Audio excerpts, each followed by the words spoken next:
မနေ့ကမိများနေ့မှာဘုံဘုံကိုတရားပွဲပြင်ပါတယ်အဲ့ဒီတရားပွဲမှာဘုံဘုံတကယ်ဖြစ်ရမှန်ဇာလန်လေးနှစ်ပုဒ်ကိုပြောပြခဲ့ပါတယ်အဲ့ဒီဇာလန်နှစ်ပုဒ်ထဲကမှဘုံဘုံရဲ့ဘဝမှာအမေနဲ့ပတ်သက်ပြီးတော့အမတ်တရအဖြစ်ဆုံးတစ်ခုကိုဘုံဘုံပြောပြပါမယ်ဘုံဘုံငယ်လေးတုန်းကဘုန်းကြီးကျောင်းသားဘဝတုန်းကပေါ့ဘုံဘုံတို့ဘက်မှာဒလေးတစ်ခုရှိပါတယ်အဲ့ဒါကဘာလဲလို့ဆိုရင်ရှင်မပြုတ်ခင်ဘုံဘုံတို့တွေဘုန်းကြီးကျောင်းမှာ3နှစ်တည်နေရပါတယ်ဘာဖြစ်လို့3နှစ်တည်နေရတာလဲလို့ဆိုရင်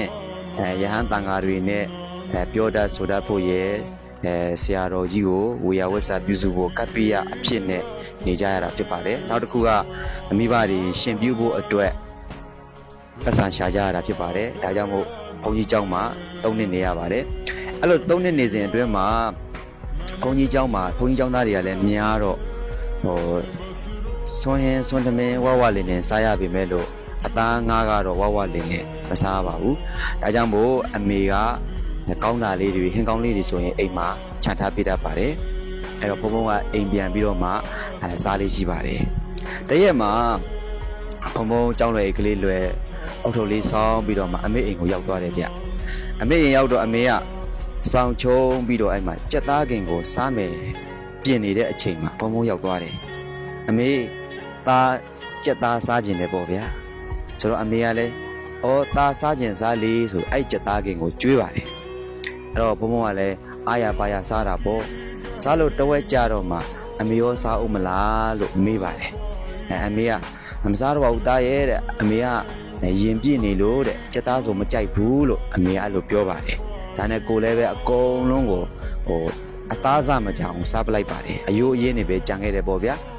ဒီအယိုးအရင်းလေးတွေကြံခဲ့တော့အမေဓာဒီကိုသားအမိုက်ချင်းတွေကိုပြစ်လိုက်ရမလားလို့ဆိုတော့မပြစ်နဲ့သားတဲ့အဲ့ဒီနားမှာပဲထားခဲ့လို့သူကပြောပါတယ်ဒါနဲ့ပုံပုံလည်းအဲ့ဒီအယိုးကွက်ကိုအဲ့ဒီနားမှာပဲထားခဲ့ပါတယ်ဒါနဲ့အမေသားအကြောင်းနောက်ကြတော့မယ်အကြောင်းကိုသွားတော့မယ်ဆိုပြီးအကြောင်းကိုထွက်လာလမ်းတစ်ဝက်အရောက်မှာအုတ်ထုံမိထားတာကိုသတိရတယ်အဲ့တော့အိမ်ပြန်ပြီးတော့မှလာယူတော့လေကားကိုတက်လိုက်တဲ့အချိန်ထရံဘောက်ကနေမြင်လိုက်တဲ့မြင်ကွင်းကဘုံဘုံရဲ့ရင်ထဲကိုဘဝမှာမမိတ်နိုင်စေရစို့သွားအောင်မြင်လိုက်ရတဲ့ဝမ်းနည်းစရာမြင်ကွင်းတစ်ခုပေါ့အဲ့ဒါကဘာလဲလို့ဆိုတော့ခဏနေကဘုံဘုံစားခဲ့တဲ့ကြက်ရိုးလေးတွေကိုအမေကကိုက်နေတာဗျအဲ့တော့လေကရင်ကနေပြီးတော့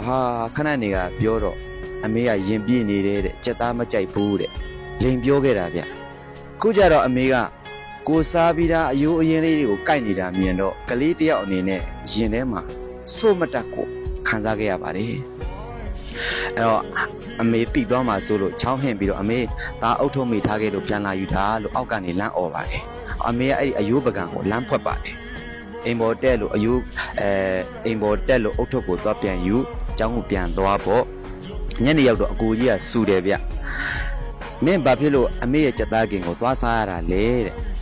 မသိဘူးလေကိုကြီးရဲ့လို့ကျွန်တော်ကလည်းအမေကပေးတာနဲ့စားလိုက်တာပဲလို့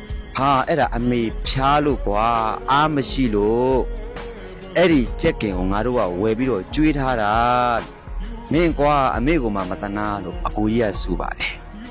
အဲ့တော့ဘုံဘုံကလည်းခရီးပေးပါတယ်အဲ့ဒီချိန်ကလေးကအမေကျွေးတာမှန်သမျှအမေလိန်ပြီးတော့ကျွေးတဲ့ဟာမှန်သမျှမစားတော့ပါဘူးအမေစိတ်ချမ်းသာအောင်တော့တဝက်လောက်တော့စားတယ်အကုန်လုံးကိုမစားတော့ပါဘူးဘာဖြစ်လို့လဲဆိုတော့အမေတွေကလိန်တယ်ဗျအမေတွေကညာတယ်အမေရဲ့မုတ်သားတွေဟာအဖြူစင်ဆုံးဖြစ်ပါတယ်အဲ့တော့ဘုံဘုံက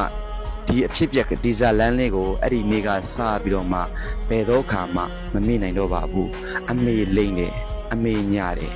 အမေနေမကောင်းတဲ့ခါမှာ